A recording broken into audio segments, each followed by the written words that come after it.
Hi, once more. Okay, just now we discussed the five types of formal meetings. Okay, now let us proceed to our next topic, which is committee and types of committees. Okay, so uh, yeah, if you want to know the Malay equivalent of committee, it is Jawatan Kuasa. Okay, JK. So, committee in English, it means a specified number of people to whom the member commits to the management of the society. Okay. So basically, guys, if you are just an ordinary member of a club or society, and you don't have any uh, duties or roles in any committees that have been formed by the club or society, then it just means that you are not responsible for the managing of the club or the society, right? Why? Because you are just an ordinary member and you are not part of the or you are not part of any committee in the club or society. Okay, so if you are part of a committee in the club or society, yes, you have some sort of duties or responsibilities related to the managing of the club or society. So committees, well, you can say that people who are part of committees, they are important people in that club or in that society. Okay. A committee comprises of a chairman, a secretary, and a definite number of members, and all committees are similarly constituted. Okay? Right. What is the meaning of similarly constituted? Okay? Talk about it in our WhatsApp group, inshallah. Right? Okay, so generally that is an introduction to committee. There are five types of committees. Let's discuss the first one, which is EXCO, right? Or Executive Committee. Okay. So Executive Committee, the shorter version is EXCO. All right. This Executive Committee is elected only during AGMs. Okay. This is the number one committee in any organization, top top ranking people, right, in any club or society. This committee is selected or elected by members to administer the society and is responsible to them. Administer here is of course related to the managing of the club or the society. This executive committee has very wide executive powers, right? Members of this committee are elected individually at the AGM, okay? And its officers will consist of a chairman, a vice chairman, secretary, treasurer, and other committee members. Okay, other committee members here, of course, committee members who are part of EXCO, Executive Committee, right?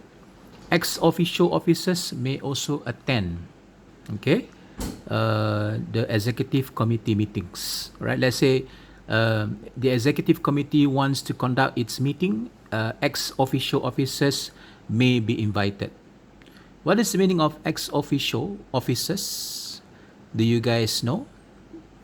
Right? Try to find the meaning and discuss it in our WhatsApp group. Okay? Okay, that's the first type of committee. The second type of committee is known as the standing committee. Okay? This committee is appointed by the EXCO to deal with separate sections of the work such as finance, education, welfare, and public relation. Okay? They are permanent committees whose members are appointed at intervals, usually every year, by the parent body. Parent body here is of course related to the EXCO, Executive Committee. Usually the chairman of the standing committee is a member of the executive body and can make his or her report in the ordinary course of attending the meeting. Okay, let's say maybe I can use your MPP or SRC, Majlis Perwakilan Pelajar of your college, as an example, right? I'm sure you know that your MPP has various bureaus, or in Bahasa Melayu, BIRO, right? For example, Biro Sukan, Biro Kebajikan, or in English, Sports Bureau, right? Welfare Bureau, right? Let's say, for example, Azhar is the sports bureau, okay, officer in charge of sports, right, in the MPP council. So Azhar, who is the sports bureau, right, he will be in charge of his own standing committee related to sports, right? So whenever there are discussions which are related to sports, for example, like organizing the college annual sports event, then the exco, right, will ask Azhar, who is the representative from exco related to sports, to conduct or to have or to form his own standing committee. So Azhar will have his own standing committee related to matters, sports matters. Okay, so Azhar during the meeting conducted by him conducted by him for the standing committee, Azhar, who is the sports bureau or Biro Sukan, right, will be the chairman or will be the boss during the meeting. All right, okay. So I hope it's clear to you, right? What is the meaning of standing committee? If there's question, you can put it in the WhatsApp group, yeah? Okay, we will have extensive discussions. Okay, the next one, the third type of committee is known as subcommittee. Okay, this committee is appointed by any committee for the purpose of decentralization. What is meaning of decentralization? Right? Discuss it among you, find it from anywhere, and we'll talk about it in our WhatsApp group. It is small. This subcommittee is small, it's specialized and purely advisory. Right? Purely advisory here means what, yeah? Advisory. Maybe it's related to the word advice. Okay? Maybe we can talk about it in our WhatsApp group, yeah?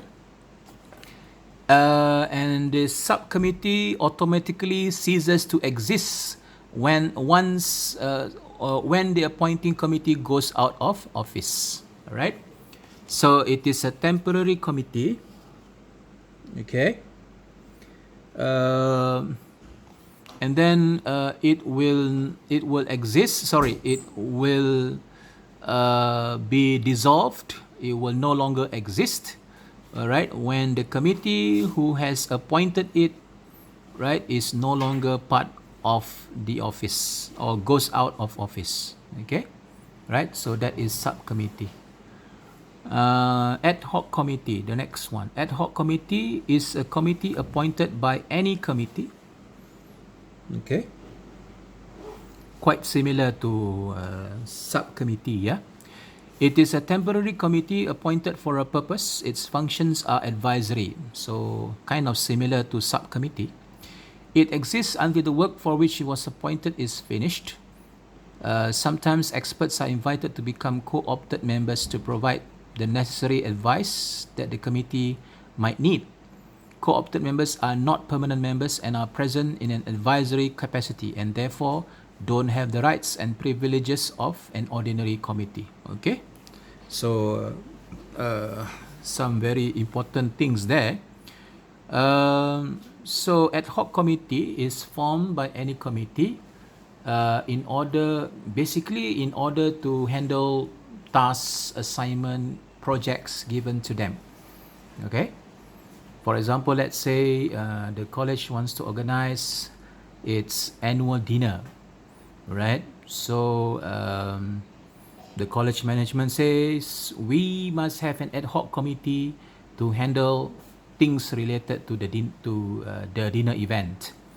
Okay, so this ad hoc committee only exists, right, so long as the dinner event has not been conducted or held.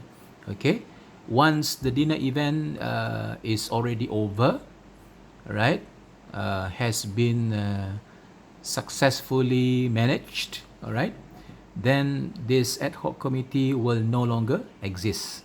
Okay, so it only exists so long as the task given to them, right, still has not been completed. Okay, and then experts are invited to become co-opted members. Okay, experts in a particular field, right? For example, let's say for example, an accounting lecturer has been selected to be a co-opted member, right? To advise on financial matters. You know, for example, let's say again back to the annual dinner event.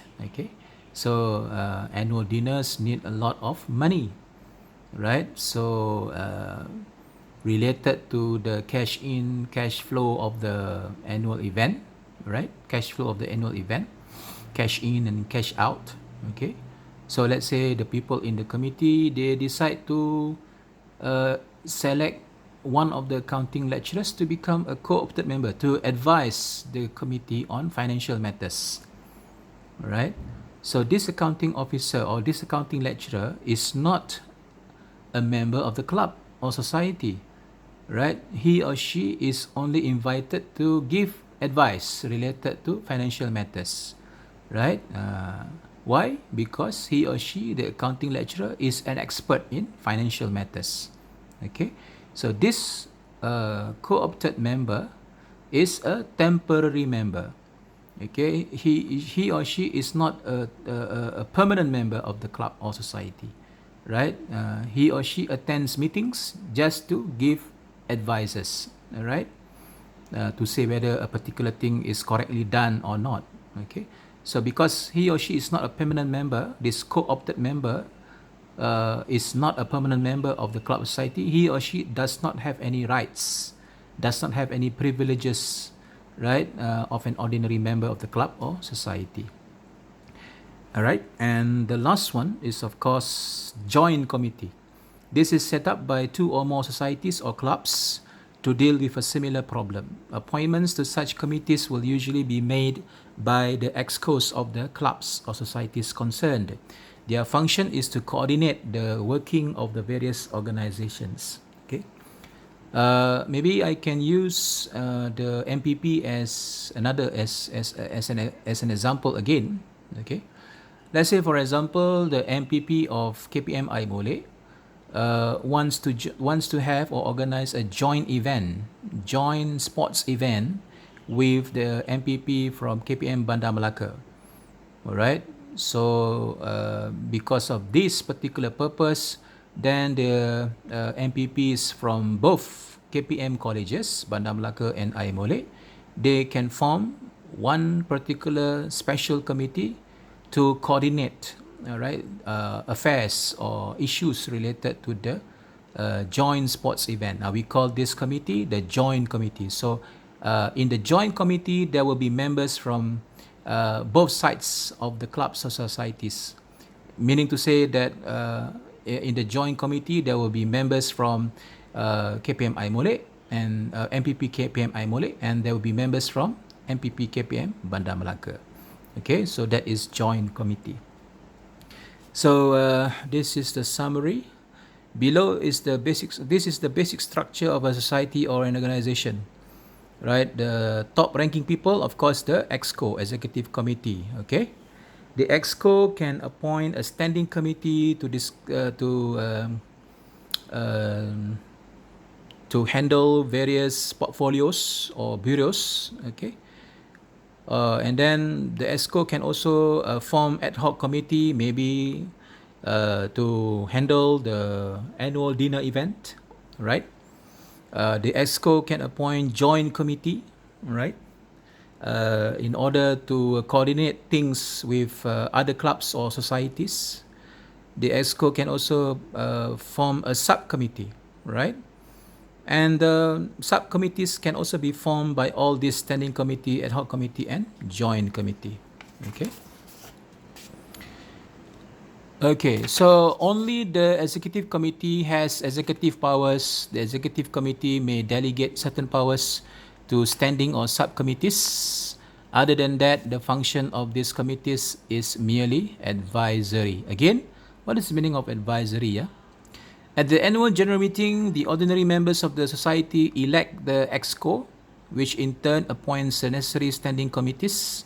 These are advisory and may not take action without the consent of the executive committee, which is responsible to and may not take major action without the consent of the AGM, which is composed of ordinary members.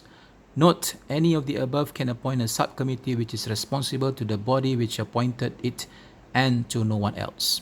Okay, so basically guys, please remember that executive committee is the top ranking people in any clubs or societies, right? And members of the EXCO can only be elected during the annual general meeting, only during annual general meeting. Okay, the EXCO can then appoints people who are part of the standing committees, right? The people who are part of the standing committees or subcommittees or ad hoc committees, right? They can only say something which is related to, giving advice.